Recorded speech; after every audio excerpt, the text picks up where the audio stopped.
Salut à tous et à tous les amis. Déjà, merci beaucoup à tous ceux qui s'abonnent à la chaîne, ça me fait vraiment plaisir. Je sais que je fais pas souvent des vidéos parce que honnêtement je suis très occupé, mais je vous remercie. Bon, aujourd'hui je vais vous faire une petite vidéo pour vous montrer comment on va mettre le mode plein écran ou les boutons. C'est quelque chose qu'on m'a demandé et je sais que ça peut servir. Donc voilà, ce qu'on va faire en premier, on va aller comme d'habitude dans les réglages, paramètres. Ensuite, là, vous voyez, en fait, il y a tellement d'options, franchement, on ne sait jamais quoi prendre. Donc, le plus simple, c'est d'aller en haut, recherche, et vous faites encoche. Vous tapez encoche. Vous voyez, encoche et barre d'état. Ensuite, en fait, voilà, là, moi, ce que je fais, c'est que je prends le premier, encoche et barre d'état. Voilà, masquer l'encoche, vous cliquez tout en haut. Là, il va vous proposer les options. Donc, ce qu'on fait, on clique. Donc, en fait, là, vous voyez, il y en a trois. Le premier tout en haut, ne pas masquer, en fait, vous voyez, il va vraiment utiliser de, le maximum de l'écran, il va l'utiliser pour vous montrer. Moi, ce que j'aime pas, c'est quand vous allez regarder un film ou un truc, en fait, ça va couper l'encoche. C'est-à-dire que là où il y aura l'encoche, en fait, vous verrez pas l'image. Moi, personnellement, ce que j'utilise, c'est celui-là, en fait, celui du milieu, masquer sans déplacer la barre d'état. En fait, ça sert à quoi? C'est en haut, vous allez avoir le réseau, la batterie, l'heure, etc. Mais que vous allez quand même avoir un rendu assez joli quand vous allez regarder une vidéo ou des photos.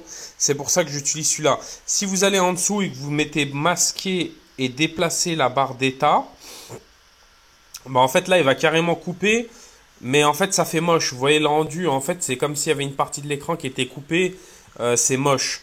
Personnellement, moi, celui que j'utilise et celui que je trouve le plus efficace, c'est celui du milieu. Masquer sans déplacer la barre d'état. Vous utilisez au maximum les possibilités. C'est-à-dire, vous gardez l'affichage de la batterie, du réseau, de l'heure.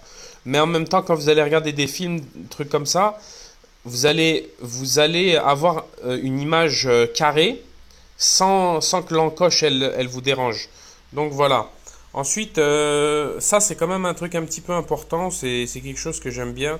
Ensuite, je vais essayer de vous montrer une autre option, l'option plein écran ou avec les boutons classiques en bas. Comme je vous dis, c'est tout le monde n'a pas l'habitude. Moi au début, franchement, j'avais vraiment pas l'habitude et après, bon, avec le temps, je me suis habitué. Comme je viens, comme je viens de vous dire, les amis, je vais vous montrer comment se mettre en mode plein écran ou en mode avec les boutons. Donc, ce qu'on fait, on met paramètres, comme d'hab. On va en bas. Première chose, là, quand vous êtes ici, vous allez mettre écran d'accueil. Bon, ça, je vais vous montrer comment mettre le tiroir d'application en premier. Le tiroir d'application, en fait, c'est là où vous avez beaucoup cette option sur Samsung, c'est toutes les applications, elles sont au même endroit. En fait, moi, je suis en mode normal, c'est-à-dire que toutes les applications, elles vont être dans les fenêtres. Et quand on fait glisser de droite à gauche, vous avez toutes les applis. Personnellement, c'est ce que je préfère. Ensuite, vous pouvez mettre le tiroir d'application. Là, vous faites ça, utilisez le tiroir d'application. Une fois que vous êtes là, regardez ce qui va se passer. Vous allez à l'écran d'accueil. Et là, ce que vous faites, c'est que là, regardez, il y a pratiquement plus rien en fait. Et en fait, pour avoir toutes les vos applications, faut faire glisser vers le haut, pardon, un peu plus vite parce que moi j'utilise le. Ouais, je vous avoue. Ah non, d'accord, il y a une petite flèche en fait. Et là, en fait, vous voyez, il a tout trié par thème. Mais franchement, moi, personnellement, j'aime pas trop. Donc voilà, ça c'est pour le tiroir d'application. Ensuite, pour utiliser les boutons. Attendez, je vais enlever le tiroir d'application parce que ça, c'est quelque chose que moi, j'aime pas du tout. Donc, ce que je fais, c'est que je retourne là, écran d'accueil, tiroir d'application. Vous voyez, vous pouvez régler les paramètres. Ensuite, moi, je vais l'enlever et je vais me mettre en normal. Ok. Donc voilà. Ensuite, pour mettre les boutons ou se mettre en mode plein écran, vous faites ça, paramètres supplémentaires, affichage plein écran. Et en fait, là, il vous dit, est-ce que vous voulez les boutons ou vous voulez sans boutons? Moi, personnellement, je préfère sans boutons, mais c'était difficile de s'y habituer. Mais maintenant, je suis habitué, donc ça va. Donc là, vous voyez, là, je viens d'activer les boutons. Peut-être qu'en mode screen recorder, c'est-à-dire enregistrement, peut-être qu'on les voit pas les boutons, mais maintenant en fait ils y sont, ils sont en bas. Je sais pas si vous les voyez quand je filme, mais bon voilà. Donc une fois que vous avez les boutons, bah après chacun fait comme il veut. Moi personnellement, j'aime pas les boutons. Je les aime plus.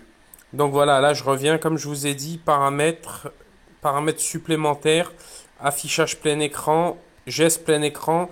Perso, c'est ce que j'aime. Mais ce qui est, vous pouvez apprendre. En fait, quand vous mettez les gestes plein écran, ils vont vous apprendre. Et honnêtement, c'est très bien.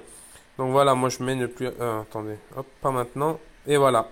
Donc voilà, moi j'ai gardé les gestes plein écran parce que personnellement, c'est ce que je préfère. Après là, vous voyez, vous pouvez apprendre en bas, ils vous apprennent comment faire et ainsi de suite.